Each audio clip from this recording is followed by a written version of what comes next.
परम पूज्य सोना रिम्पोचे की दूरदर्शी सोच और प्रयासों से परम पावन दलाई लामा के आशीर्वाद से भारत के टेलीविजन इतिहास में पहली बार शुरू हुआ है एक टेलीविजन कार्यक्रम जो समर्पित है भगवान बुद्ध के दर्शन, ज्ञान और बौद्ध परंपराओं को। कार्यक्रम में दुनिया के तमाम बड़े बौद्ध धर्मगुरु, बौद्ध ज्योतिष शास्त्री रोज आप तक पहुंचा रहे हैं अमूल्य जानकारियां। सबसे पहले देखिए बौद्ध धर्म से जुड़ी महत्वपूर्ण जानकारियां।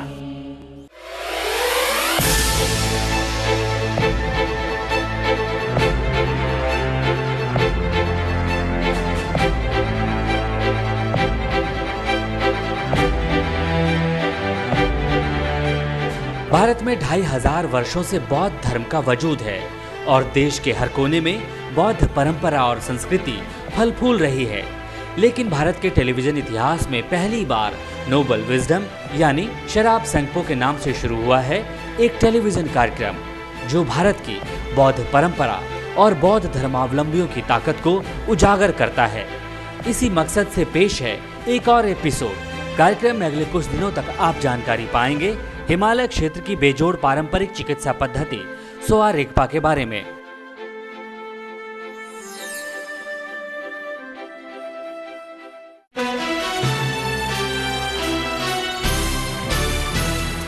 कार्यक्रम शराब संगपो में अब तक आपने जाना कि सोआ रिगपा चिकित्सा पद्धति से डायबिटीज का बेहद कारगर इलाज है और ये एक रिसर्च के जरिए साबित भी हो चुका है कि पश्चिमी चिकित्सा पद्धति की तुलना में सोआ रिगपा चिकित्सा पद्धति से डायबिटीज का इलाज कुछ मामलों में काफ़ी बेहतर है। आज आप जानिए कि सोआ रिगपा में कैसे होती है डायबिटीज बीमारी की पहचान।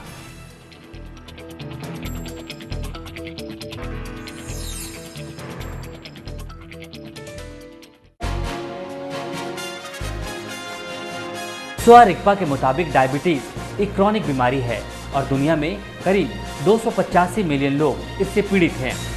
डायबिटीज के मरीजों को ज़्यादा भूख, ज़्यादा प्यास, पसीना आना, कमजोरी और आंखों के नीचे गड्ढा जैसे कई लक्षण दिखते हैं।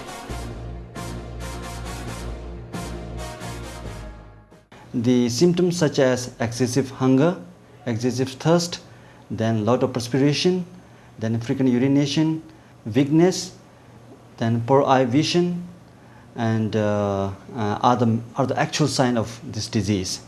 So, although the Soa Rigpa medicine has responded very well in management of this disease, however, the problem is there is insufficient amount of systematic research studies using modern scientific methods to evaluate the efficacy of the Soa Rigpa medicine.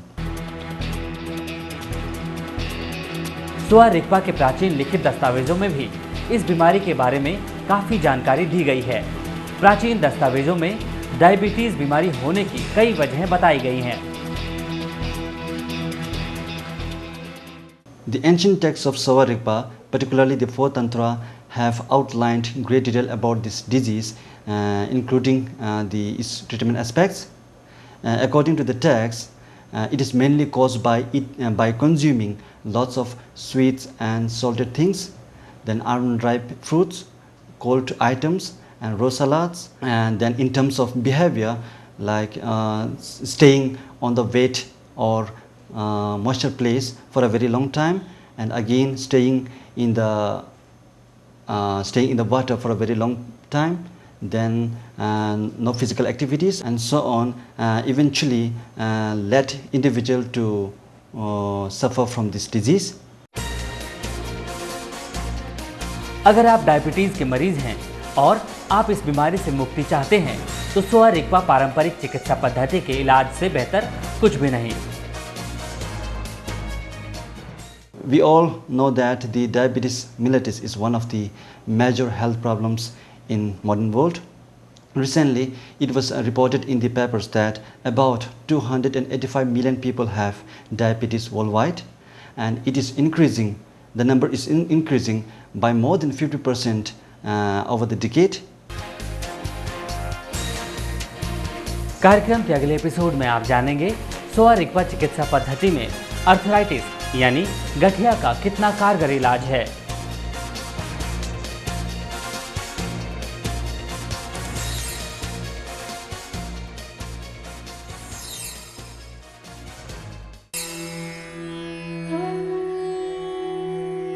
कैसे दूर हो आपके जीवन की मुश्किलें, कैसे सवरे आपका career, कैसे सफल हो आपका हर काम, क्या कहते हैं आपकी किस्मत के सितारे। जानिए सटीक होने वाली बौद्ध भविष्यवाणियां। Namaskar, Tile. My name is Kunkatundu. I'm an astrologer from Tibet Medical and Institute Institute. The following are daily predictions for the month of September. 30th September 2010, Thursday, 22nd lunar day and 8th lunar month. The elemental combination is earth wind, which is unfavorable combination. Therefore, accidents such as theft, robberies may take place during this day. This day is also not a good day to engage in business activities. In this day, the Lord of Earth or Sherab Sangpo moves from east to west direction in the midday, and thus starting journey or any other important works from west to east direction should be refrained. Thumtong or empty vase is at south, so important activities should not be done while facing south. Thanks for watching. See you tomorrow at same time in same channel.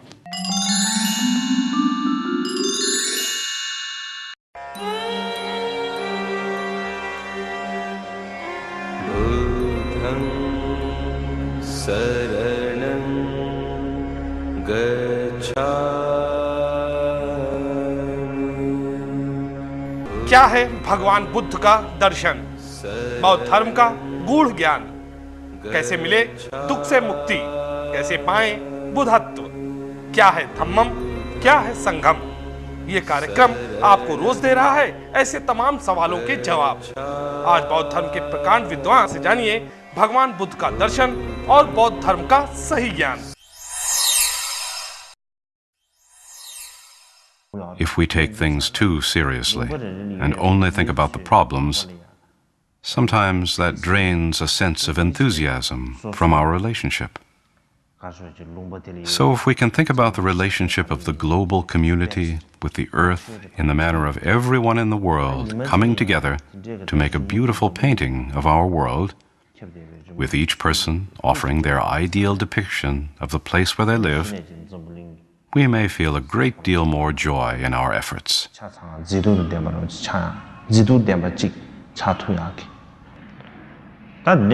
to the present conditions of the 21st century, there is a shared sense that the world is shrinking and that everyone in the world is a citizen of one global village.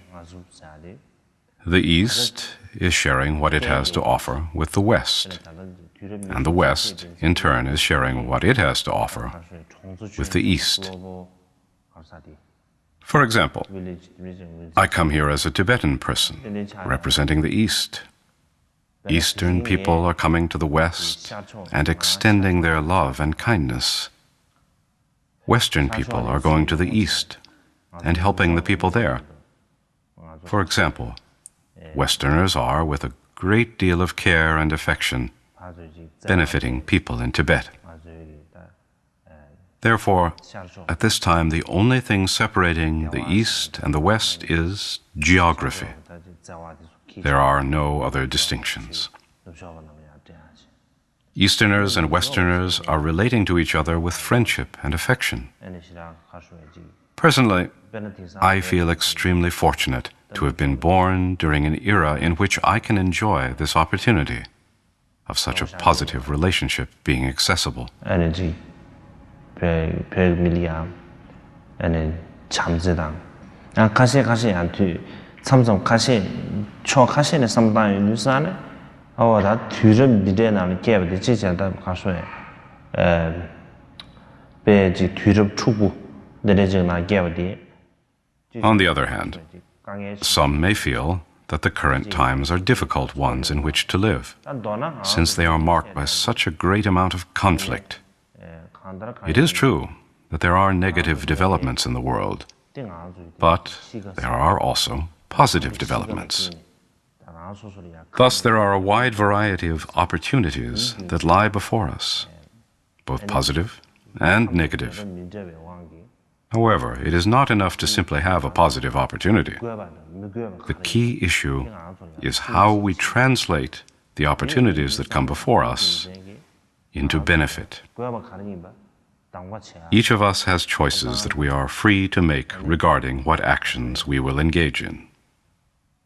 And each of us has our own unique disposition, which makes us more interested in certain types of actions over others. Therefore, each of us has the freedom to reject what we do not want and engage in what we want. However, it is not always the case that the most beneficial action will be the action that appears most attractive to us. For this reason, it is important that when forming our choice of which actions we will perform, we rely on our own intelligence and deepen our investigation of the choices before us, taking things deeper than merely what seems immediately attractive to us and what does not. The ability to make choices within this deeper perspective is what is known in Buddhist teachings as being skilled at what to adopt and what to reject. This also delineates the distinction between virtuous and non-virtuous actions. It is impossible for us to differentiate virtue from non-virtue on the basis of what immediately appears to us as attractive. Sometimes non-virtuous actions appear attractive to us in an immediate way. Conversely, some virtuous actions are, at first glance, unattractive. Thus, we cannot rely on fleeting situational appearances to determine what is virtuous or non-virtuous. What we can do is deepen our way of thinking about the choices we face. If we deepen our contemplation in this way, we will understand clearly what we genuinely want and what we genuinely need.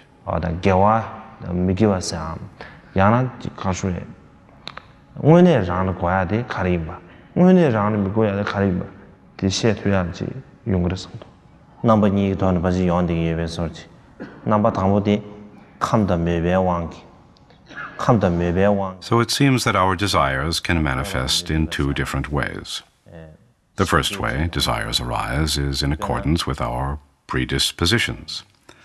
For example, if we have a sweet tooth, we will select the sweeter dishes on the menu when given the choice. However, if one were to ask the person with the sweet tooth, is this sweetest dish the most beneficial dish as well? We need to reflect on the answer. Sometimes even people who enjoy sweets very much nevertheless see their health threatened by those very sweets. It would be hard for the person with the sweet tooth to say that he or she would be most benefited by sugar, simply because he or she likes sugar the most.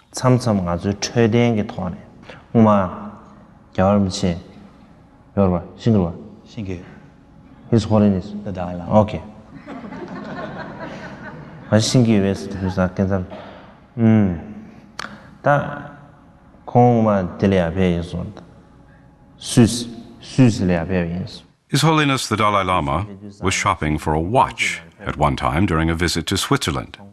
Now, His Holiness is a great enthusiast of watches. There are stories of him as a child opening up watches to see how they worked, then putting them back together. He also is known to possess many watch-fixing tools and to have fixed many of his staff members' broken watches. In any case, His Holiness was at one particular watch shop and was having a hard time deciding which watch he wanted to buy. He said that his attention was called in every which direction, with so many appealing watches lining the shelves. Although he had begun to amass a list of watches he had planned to buy, in the end, he said, he had to cut through his fascination. and realize that he only needed one watch. Settling on that, he departed the store with one watch in hand. As His Holiness's story illustrates, there will be times when our attention is drawn in many different directions. In fact, it is the skill of merchants to arrange their products in a way that brings this effect. The objects of these shifts of attention, in turn, will produce various desires within us. Therefore, it is imperative to empower our minds, rather than appearances, to be decisive. If we allow our minds simply to follow after appearances alone, there will be no end to our desires. It is said that Milarepa attained enlightenment in one lifetime and with one body, and that he didn't think of anything except for the Dharma. Sometimes I think to myself, what if Milarepa was alive in the 21st century and we offered him